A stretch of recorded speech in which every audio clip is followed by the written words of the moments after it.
What if I told you that in 1867, in a remote village in the Carpathian Mountains, a child was born who cast no shadow? And what if I told you that this same child, by the age of 7, could make shadows speak? This isn't folklore, this isn't legend. This is the documented case of Alina Umbral, a name deliberately erased from medical records. A story buried so deep that only 3 copies of Dr. Heinrich Merowick's journal survived the fire that consumed the Brasov Medical Institute in 1890-1. Tonight, I'm going to tell you about the girl who taught darkness to have a voice, and why the Catholic Church ordered every trace of her existence to be destroyed. Because Alina's shadow didn't just speak, it told the truth. And some truths, as you'll discover, are too dangerous to let live. The village of Umbral de Mont sits in a valley where the sun reaches for only 4 hours each day during winter months. The locals had always been superstitious about shadows, believing they were echoes of the soul. But when Alina Christescu was born on the 13th of November, 1867, during a solar eclipse, she arrived with an anomaly that would haunt 3 generations. She cast no shadow. Her mother Maria first noticed it when Alina was 3 months old. While other babies created dark silhouettes against the candlelight, Alina seemed to absorb light rather than block it. The village midwife, an old woman named Ileana, who had delivered over 400 children, had never seen anything like it. She made the sign of the cross and whispered a prayer that seemed to make the room grow colder. But Alina's condition was more than just the absence of shadow. She was what we now might call photosensitive, but in 1867, the villagers saw something far more sinister. Her skin was translucent, almost luminescent, and her eyes were so pale they appeared white in certain light. She couldn't tolerate direct sunlight for more than minutes at a time without severe burning and convulsions. By age 5, Alina had developed an unsettling habit. She would stare at other people's shadows for hours, her head tilted as if listening to something only she could hear. Her parents initially dismissed this as childhood imagination until the day Alina told her mother that her shadow was crying because of what her father had done to the baker's daughter behind the church. Maria Christescu's blood ran cold, not because the accusation was false, but because it was true. Her husband had indeed been having an affair, something she had suspected but never confirmed. And Alina, who had never left their small cottage without supervision, could not possibly have known. That evening, when confronted, Alina's father demanded to know who had told her such lies. Alina's response would be recorded later in Dr. Moravec's journal. The shadows remember everything. They see what people do when they think no one is watching. Your shadow is very sad, Papa. It wishes you were a different person. Word of Alina's ability spread through the village like a plague. Suddenly, people began avoiding her, covering their shadows when she was near, or worse, seeking her out to learn secrets about their neighbors. The village priest, Father Constantine, initially tried to explain Alina's knowledge through rational means, but after she accurately described the contents of his private confession booth conversations, he declared her possessed by demons. This is where Dr. Heinrich Moravec enters our story. Moravec was a progressive physician from Vienna, specializing in what was then called alienism, the study of mental disorders. He had heard rumors of the strange child through medical circles and arrived in Umbral de Mont in November of 1874, when Alina was 7 years old. His first encounter with Alina would change his understanding of human psychology forever. According to his journals, Alina approached him immediately upon his arrival and said, "Your shadow is hungry. Doctor, it wants to tell you about the woman in Vienna who died because you gave her the wrong medicine. She forgives you, but you don't forgive yourself." Moravec had indeed lost a patient 6 months earlier due to a dosage error, something he had told no one. He had been suffering from severe depression and guilt over the incident. Alina couldn't possibly have known. Yet her description of the woman and the circumstances were unnervingly accurate. Moravec spent the next 3 weeks documenting Alina's abilities. He discovered that she could not only read shadows, but seemed to communicate with them. She would have long conversations with empty corners of rooms, claiming to speak with shadows that had been left behind by people who had died. More disturbing still, Alina began to demonstrate knowledge of events that had occurred decades before her birth. She told Moravec about a murder that had happened in the village 20 years earlier, describing in detail how a traveling merchant had been killed for his gold and buried in the church cemetery under a false name. When the grave was exhumed, they found not only the merchant's body but also his gold, hidden in a leather pouch exactly where Alina said it would be. But Alina's abilities came at a cost. As she grew older, she began to physically waste away. She claimed that speaking with shadows drained her energy, that each conversation pulled a piece of her soul into the darkness. By age 8, she weighed less than a normal 4-year-old, her translucent skin becoming so thin that her veins were clearly visible, creating patterns that seemed to shift and move like living shadows. Beneath her flesh, Dr. Moravec documented what he called shadow sickness. Alina's progressive physical deterioration seemed directly linked to her supernatural abilities. The more she communicated with shadows, the more she began to resemble one herself. Her voice became weaker, her movements slower, and she started to fade in and out of visibility, especially in dim light. The turning point came in March of 18. Alina's shadow sickness had progressed to the point where she could barely stand, but her abilities had grown stronger. She no longer needed to see someone's shadow to read it. She could sense the shadows of everyone in the village, past and present, all at once. The psychic overload was killing her, but she claimed she couldn't stop the voices. On the night of March 15th, Alina summoned Dr. Moravec to her bedside.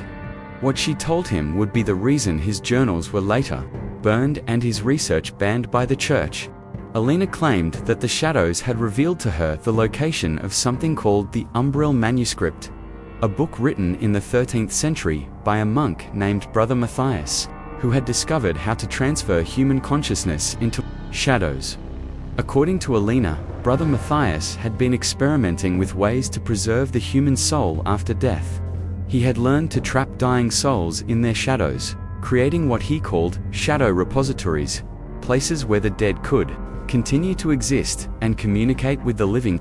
The manuscript contained detailed instructions for this process, along with warnings about the consequences. Alina told Moravec that the manuscript was hidden in the walls of their village church, placed there by Brother Matthias himself before he died. She claimed that her condition, being born without a shadow, made her a natural conduit for these trapped souls.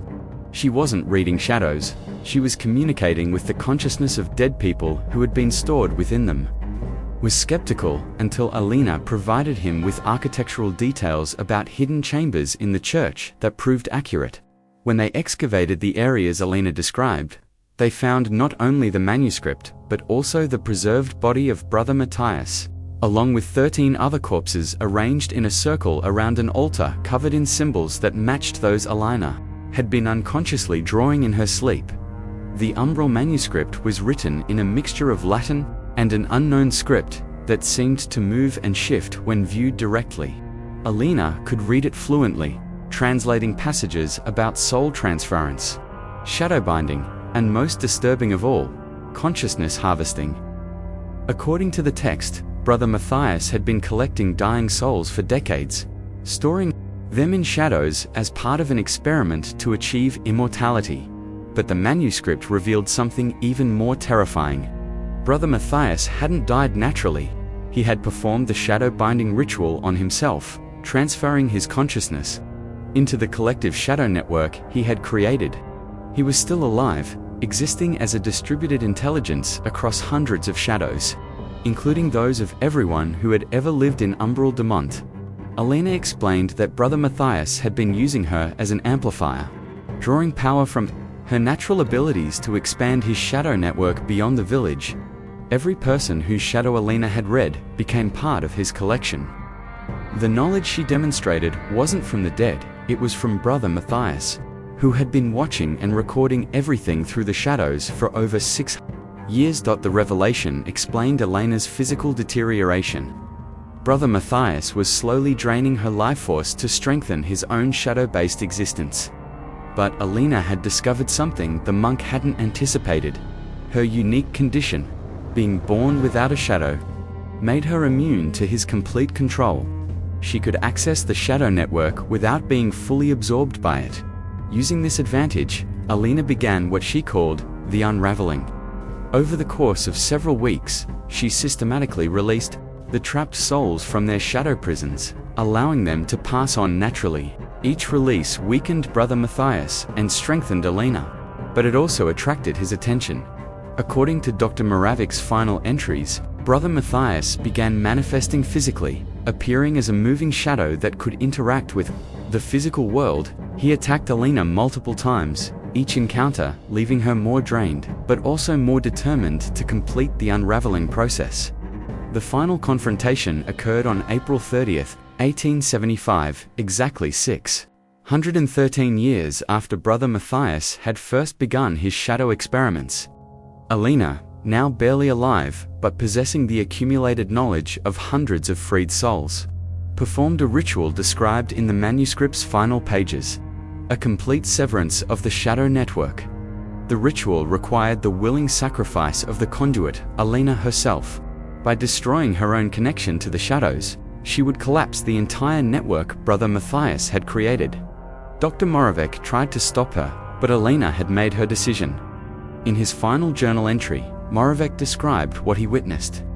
That night, Alina positioned herself at the center of the village church, surrounded by candles arranged according to symbols from the manuscript. As she began the severing ritual, every shadow in the village began moving independently, writhing and reaching toward Alina as if trying to escape. Brother Matthias materialized as a towering shadow figure, more solid than he had ever appeared before, desperately trying to maintain his network. But Alina's ritual was more powerful. One by one, the trapped souls were released in brilliant flashes of light that seemed to emanate from Alina's translucent skin. That as the final soul was freed, Alina spoke her last words. "The shadows are quiet now. Finally quiet." She collapsed. And as she died, her body began to cast a shadow for the first time in her short life. But this shadow was different. It was bright white, like concentrated sunlight, and it grew larger and larger until it filled the entire church with blinding light. When the light faded, both Alina and Brother Matthias were gone. The manuscript had crumbled to dust, and every shadow in the village had returned to normal. The supernatural phenomena that had plagued Umbral de Mont for centuries had ended. Dr. Moravec returned to Vienna, but his reports were rejected by the medical establishment. The Catholic Church, concerned about the implications of his findings for their doctrine about souls and afterlife, pressured the University of Vienna to dismiss him. His research was confiscated, and he was forbidden from publishing his findings. Moravec spent his final years trying to warn others about the dangers of shadow manipulation, but he was dismissed as mentally unstable. He died in 1891. The same night, a mysterious fire destroyed the Brasov Medical Institute, where his journals were stored. Only 3 copies survived, hidden away by a colleague who believed Moravec's story. Those 3 journals were discovered in 1950. During the renovation of a monastery in Romania, 2 were immediately acquired by the Vatican and placed in their secret archives. The 3rd disappeared shortly after its discovery, though some researchers believe it was acquired by a private collector who has never allowed it to be studied. The village of Umbral de Mont exists today, though it's now called Villea Umbral. The locals rarely discuss their history, but older residents sometimes speak of Alina in hushed tones. They claim that on certain nights, when the moon is dark, you can still see a white shadow moving through the old church. Not Alina, but the light she became, still protecting the village from things that hide in darkness. Several researchers have attempted to verify Moravec's account, but the evidence is fragmentary. The church records from the 19th century are incomplete, with several pages apparently torn out. The cemetery contains graves from Alina's era, but the headstones have been worn smooth by time and weather, making them unreadable. However, there are curious anomalies. Geological surveys of the area have detected unusual electromagnetic activity centered on the old church, Visitors often report malfunctioning cameras and recording equipment, particularly when attempting to photograph shadows. And perhaps most intriguingly, the village has had no reported deaths from natural causes during nighttime hours for over 150 years. A statistical impossibility that has baffled epidemiologists. Dr. Moravec's journals, if they can be believed, suggest that Elena's story is part of a much larger phenomenon. The manuscript mentioned other locations where similar shadow experiments had been conducted, other villages where the dead had been trapped between worlds. If Brother Matthias was just one of many practitioners of this dark art, then a sacrifice may have solved only a small part of a much larger problem. Some modern researchers believe that certain unexplained disappearances and supernatural phenomena might be connected to undiscovered shadow networks. They point to locations where shadows behave strangely, where people report feeling watched by invisible presences, or where electronic devices malfunction without explanation. The story of Elena Umbral forces us to confront uncomfortable questions about the nature of consciousness, death, and what might persist after we die. If shadows can indeed store human awareness, then what happens to the countless shadows cast by the billions of people who have lived and died throughout history? Perhaps some truths are too dangerous to know. Perhaps the Church was right to bury Moravec's research, or perhaps Elena's sacrifice was just the beginning of a story that's still being written in the shadows that surround us every day. The next time you notice your shadow moving strangely, or feel like you're being watched when you're alone, remember Elena's final words: the shadows are quiet now, and ask yourself, are they really? In the end, we may never know if Elena Umbral truly existed, or if Dr. Moravec's journals were the product of a brilliant but disturbed mind. But in a world where science continues to discover new mysteries about consciousness and the nature of reality, perhaps the question isn't whether Elena's story is true. Perhaps the question is, what if it is? And more importantly, what if there are others like Elena out there right now, learning to speak with shadows, uncovering secrets that were meant to stay buried? The shadow network may be broken, but shadows themselves remain. They follow us everywhere we go, silent witnesses to our lives, always present but never acknowledged. After hearing Elena's story, you might find yourself looking at your own shadow differently. You might even wonder what it would say if it could speak. What secrets has your shadow been keeping? What has it seen that you've forgotten? And if shadows truly remember everything, what would happen if they suddenly decided to start talking? Sweet dreams.